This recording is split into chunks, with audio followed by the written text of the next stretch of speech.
તો વાત કરીએ વડોદરાની, તો વડોદરાના 4 દરવાજા વિસ્તારમાં તસ્કરો ત્રાટકતા ભારે હલચલ મચી હતી.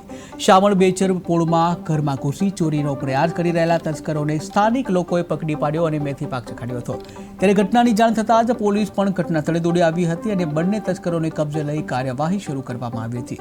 લોકોની સુજાગતા બાદ ટોળા ભેગા થયા હતા અને તસ્કરોને રંગે હાથ ઝડપી લેવામાં આવ્યા. ત્યારે સ્થાનિકોએ બંનેને ઝડપી પાડી મેથી પાક આપતા ચોરો બેભાન થઈ ગયા હતા.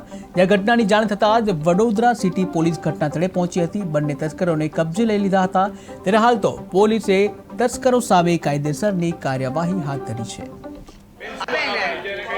મારા ફેમિલીના ગયા હતા ને ફંક્શનમાં નામકરણ હતું, 3જા નંબરની બેનના છોકરા, તો કોઈ જ ઘરમાં નહોતું. ને મેં મારા હસબન્ડ પાદરાની શોપ ચલાવે છે, તો ત્યાં મને જવા જેવું નથી, એટલે અમે ત્યાં જ હતા અમારી શોપ ઉપર.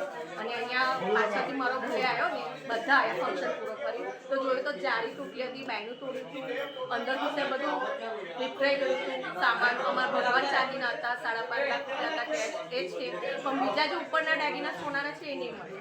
આ ચોર કેવી રીતે અને ઝડપાયા? મારા પણ હજી દાગીના ચેક કરવાનું બાકી છે. આ ચોર કેવી રીતે ઝડપાયા? ઉપર બેઠા હતા રૂમમાં.